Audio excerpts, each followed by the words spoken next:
Hi guys, Queen Osset here. Welcome back to my channel. Today I am going to do a video response to Laurel of ShyFox. She has a hashtag called Summer Loving Tarot.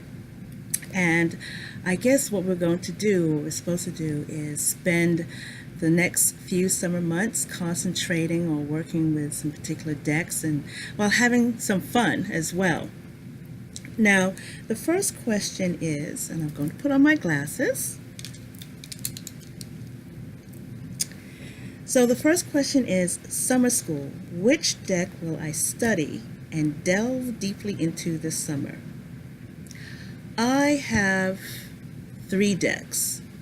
I plan on concentrating my efforts, my energies onto something that I'm really interested in achieving at this time. Let's see. The first deck is a brand new one that I had gotten. I had lusted after this deck for quite some time. I think it was Kasha of Tarot Maps. I saw her with this deck last year, and then it was Danielle. I've seen it around a couple of times, so I went ahead and just ordered it. And I should have ordered it a while ago. And it's Tarot de St. Croix. It's a diverse deck, something that I love. I love the orange color, sunflowers, and it's just something that I want to delve a little bit deeper into. I'm going to show you some of the cards here. Let's see. Strength. This is one of the cards. Christy, if you're watching this, you had that hashtag. What is it? The card that sold me on the deck. Well, this is one of the cards that sold me on this deck. I mean, do you look at that? Look at that Queen of Pentacles. That to me is the life. Okay. And then look at that Hermit. Look at that Hermit. Very introspective, leaning on her staff of knowledge. And for me, this picture, this image really speaks on a deeper level. And I know it's summertime and we're trying to be light and relaxed and all of that. But for me, this month is my birthday month. And it's I'm going to be experiencing another solar return. And I'm taking myself to this place where I've become a bit more introspective, where I am assessing some things, some of my experiences for the past year, and what it is that I want to do moving forward. And I really feel like there's something else that I need to tap into. So look at this King of Pentacles.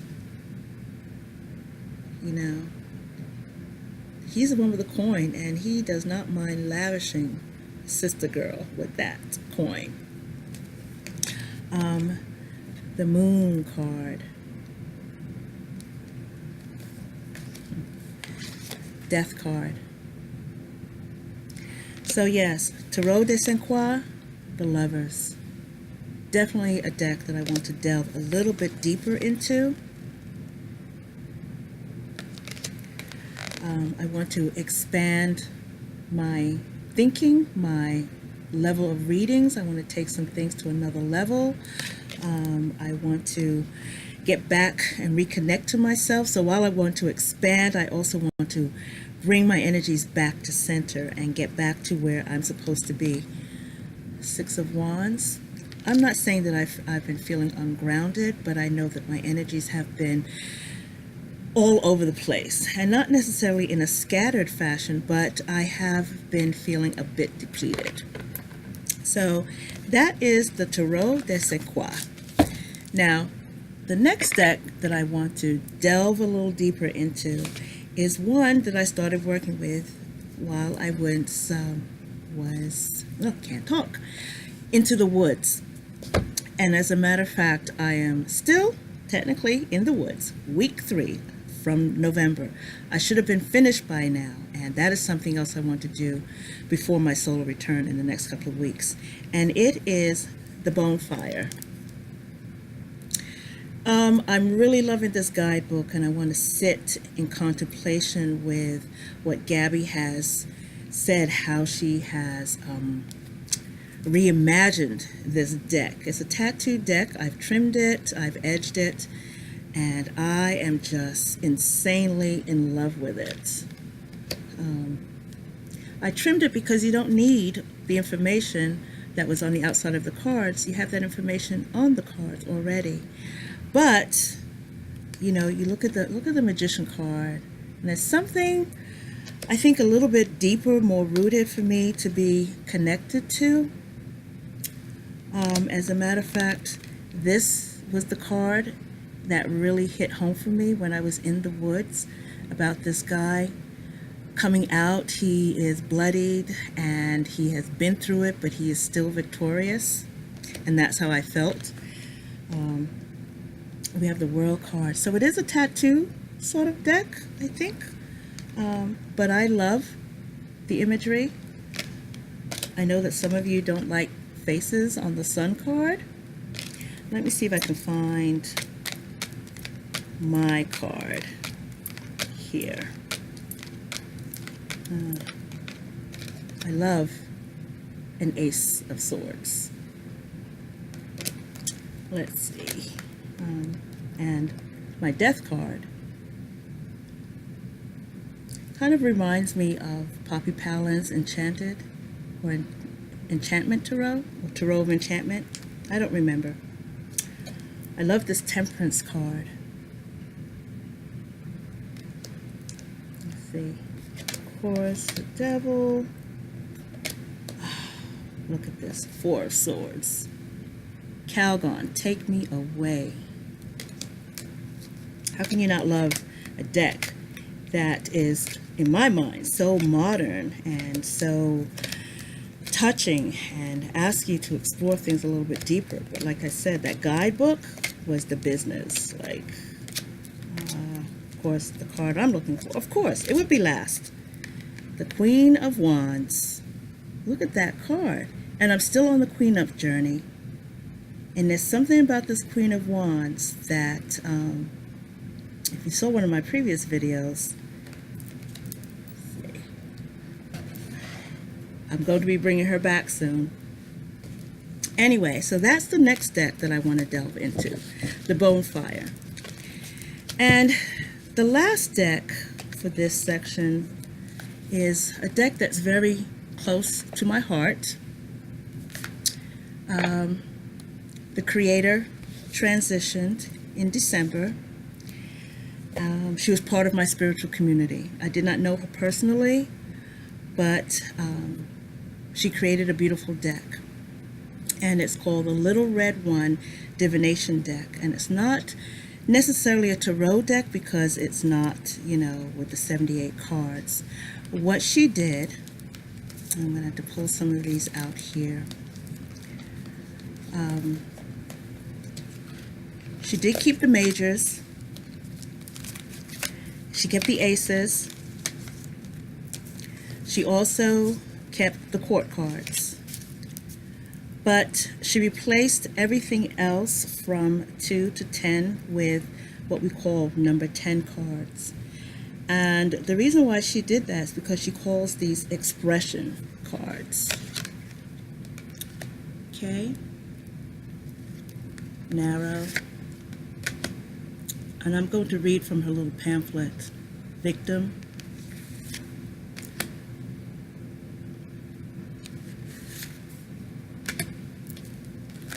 Okay. And it comes with, this is it, right? So those of you who don't need a guidebook, it's fine. I'm not sure if you can still get this deck, but what she says about the number 10 cards is that she created 16 expression cards. Okay, I'm going to hold up this one. And she said, these are trigger words to assist in directing the reading. Traditionally, the minor arcana consisted of court cards, aces, and number cards 2 through 10. She says, I have removed cards 2 through 10 in this deck and replaced them with one set of expression, 16 expression cards, to give a summarized and direct consolidated meaning to the energy of that through the 2 through the 10. So it's something that I really want to delve into. Also, it is in alignment with my practice as an Orisha devotee. So here are the aces. Ace of Cups, Ace of Earth. She also renamed the suits from coins, cups, pentacles, and wands.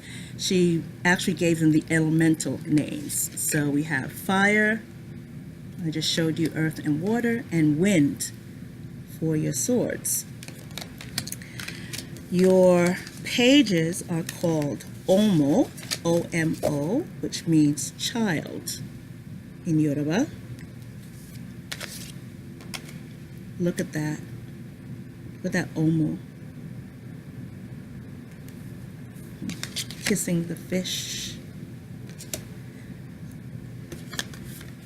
Your page of swords. And your page of pentacles. I'm not going to show you everything. Tunde is Yoruba for the one who has returned, and that would be your knights. But you see the energetic flow is a little bit different.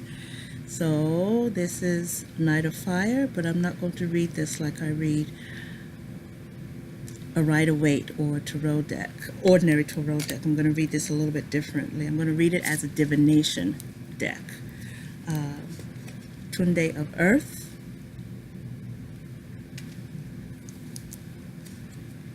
Tunde of Wind,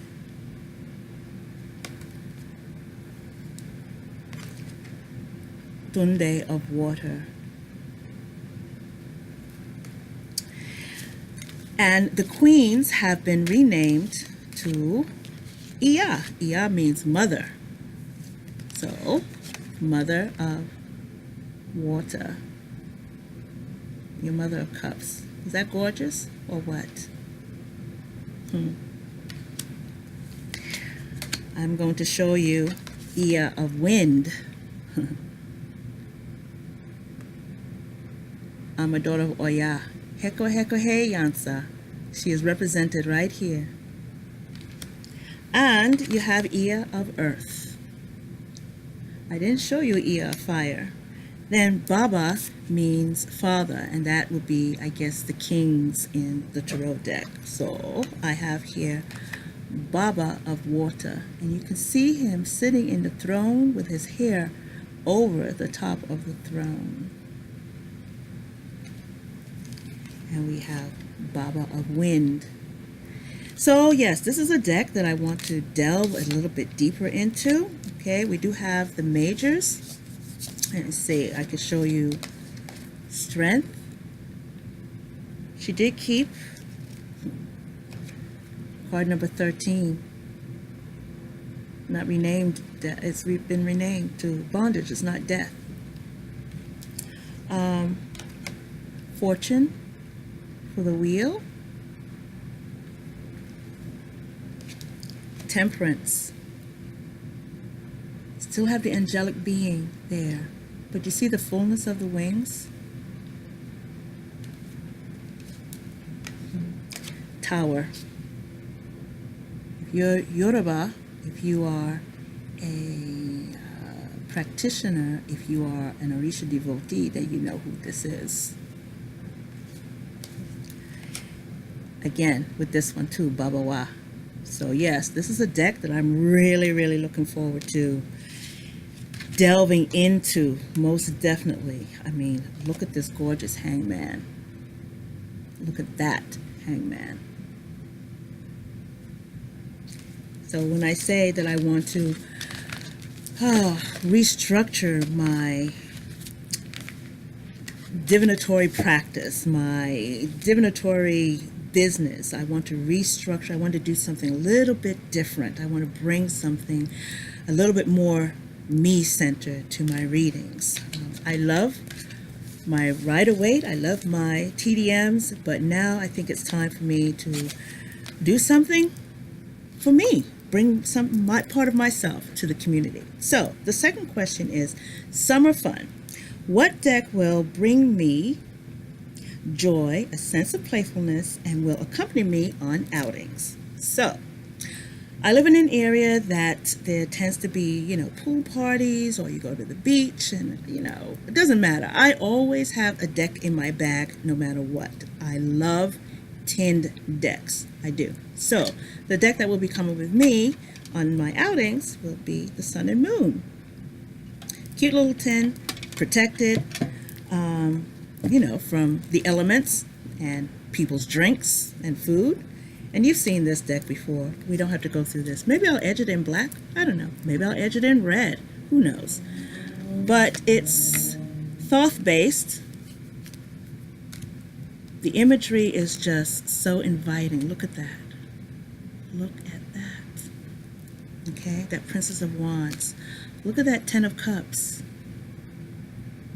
So yes, the Sun and Moon deck. And, well, you can't have a tarot deck without an oracle deck. So I am going to take with me Madame Fortuna's fortune cards. Oh, sorry, Madame Andora's fortune cards. Because, summertime, carnivals. This truly is one of those decks that's kind of like fortune tellery, I guess you can say. It has all the elements. I edged it. Woo. It's fairly inexpensive. I have a couple copies of this, but it's one of those that will bring, that summertime carnival, outdoor, sort of, no, that's circus, but you know what I'm talking about. Anyway, that's one of my fun decks I'll be taking. And of course, it wouldn't be a fun outing if I didn't take my tough shit to roll. Oh yes. This is a deck that stays in my bag, and no matter what the event or where I go, to shake things up, loosen things up, I always pull it out. Number one, it's not a tarot deck. It's more like your sassy cousin, sister, mother, grandmother has come with you to the party and has basically caused everybody to drop their facade and their pretenses. So it's called the Tough Shit Tarot, and it's like an oracle deck. So let's see. Let's pull a card for you guys that are watching. Let's see what the message is from the Tough Shit Tarot. Okay. Message for my viewers from the Tough Shit Tarot. I was going to bring the Rebel deck, but sometimes the Rebel deck goes too far left. The Tough Shit Tarot, wow. Grow a pair. I'm going to hold that and let you read that. Okay? Let's see. The Tough Shit Tarot says, Fear is challenging you to find your courage. Remember that you are supported by the universe in all of your choices. There is no right or wrong. It's just a matter of which direction you would like to go. Okay? I have pulled this deck out in bars, in restaurants, family outings, banks, stores, just to lighten things up. People aren't offended, but the messages that they receive, they're like, well, damn, that's kind of true. Okay? So, on to question number 3, and that would be summer nights. And what will be an intimate deck for personal use that will help me explore my secrets and my dreams. Now, as I said, I'm getting ready. This is my month of my solar return, and I feel the need to maybe do some shadow work, which is kind of bizarre because, it's sunny and everything, but why not go ahead and do shadow work and bring that stuff to the surface so that the sun can burn it off. That's my thinking. I don't want to do shadow work when it's dark. And, because it is my solar return, I'm thinking of everything that I've done in my life for the past year, what I have achieved. Maybe there's some things I need to address, and the next leg of my journey, the next thing that I want to do moving forward. So, one of my decks is, you guys have seen this around as well, is Tarot of the Crone. Okay. And I do have the guidebook. I got it. I have to be honest with you, I have not sat down with this deck. And Kali has been calling me. I actually have a statue of Kali And she has been calling me, as well as Obsidian, and she's been saying, "Daughter, it is time." So not only do I have to come out of the woods, which actually I've been quite content being in the woods. I should just go ahead and wrap that up. But now I'm being asked to go on another deeper part, or investigate a deeper part of my journey. So the Crone, Tarot of the Crone, by Ellen Lorenzi Prince. She did the Dark Goddess Tarot. I will be sitting with this deck for the month, July, maybe into August. We'll see how we get along, but she's my primary deck right now. The next deck that I'm going to be working with to help me develop or delve into my secrets and develop my dreams, bring them to reality, is this, the Burning Serpent Oracle. It's a Lenormand deck. I want to say it's Hermetic. I don't know. I haven't really looked at it. I have to be honest about that. But I think it's time, simply because this guidebook is full of some juicy information here. And I really, really need to delve a little bit deeper in here. Let's see. When we talk about the fox card, interestingly, the Japanese and Chinese tell stories of a shape-changing fox spirit who appears to men as a beautiful woman, a very dangerous, beautiful woman. In a reading for a man, if a fox appears with a woman, it might warn the client of a seductive, dangerous partner. How about that? Anyway, it's a deck that I want to investigate and delve into a little bit more. So, let's see, I'm going to do this. So we have the Clover. It's by Robert M. Place, and the book was done by Rachel Pollack. And it's something, I want to delve in. I'm fairly proficient with Lenormand, but I think with this book, I want to take it to another level, get a deeper understanding of what it is that I want to do moving forward. And the last deck that I want to do, my coworker just came in, so they're trying to be quiet. I don't know why. And if you heard anything, that was them. I had acquired this deck from a fellow YouTuber, and it's called Guardians of Wisdom. And it's a deck that, number one, I want to get to know, and number two, I feel it's going to have me dig deep. Let's see, it says the Guardians of Wisdom cards are a powerful tool for easily answering questions that you might have about your physical, emotional, mental, and spiritual nature with just the turn of a card. It says this deck of cards is easy to read, understand, and use. It comes complete with instructions and diagrams. The cards are divided into 5 categories: Native American, Goddess, Asian, Angel, and Universal Guardian. These beautiful cards were created for all levels of interest to explore and enjoy. And this is a deck that was created by Emmy Ledbetter. And it was a deck that I had my eye on for several years. The deck was created back in 2000. So for several years I've been watching this deck. And, I don't know. I was kind of wishy-washy about it. I really didn't want to spend a lot. And then a fellow YouTuber, she was on Instagram, she was selling off her decks, and I got it for a steal. So this is some of the cards here. Let me see, my Universal Guardians. I wanted to show you this one. Spirit, Magic. And you do have reversal readings on this too. Different messages depending on how they come out for you. Here we have Goddess. 10th card is Fortune. And then, the reverse of it. You appear to be stuck in a situation that does not seem to be changing. That's the reversal. Let's see.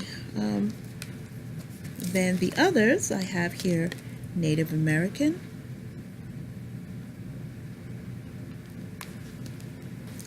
I have the Native Americans here.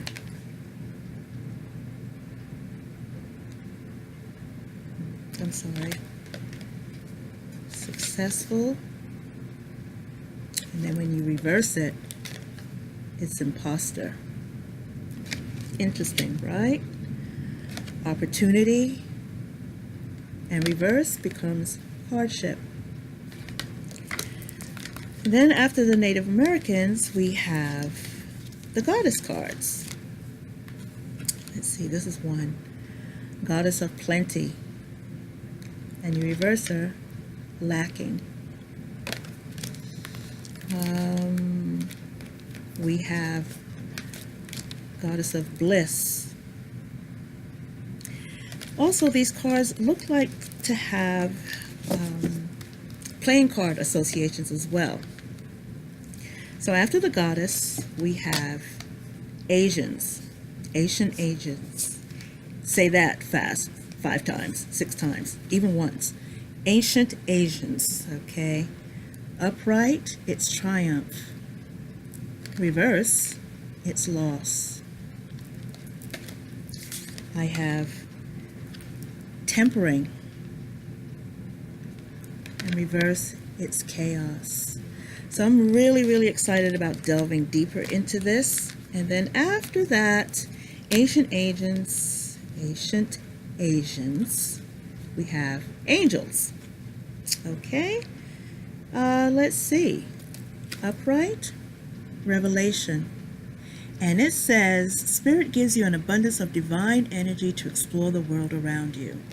And then when it's reversed, apathy. You are not bothering to explore other possibilities that are around you. I know it seems very simplistic, but maybe that's what I need. You know, I'm going to be going deep with the Crone deck, and I'm going deep with the Burning Serpent. Maybe I need something that is simplistic and just as deep, right? So angels, you know, actualized. And then here we have oppressed. And, oh, look at that. Foolishness on the reverse and compassion. So that is my response to hashtag Summer Loving Tarot. To Lauren of ShyFox, thank you all for stopping by. With that, I'm complete. Stay blessed, and I shall talk to you all later. Bye for now.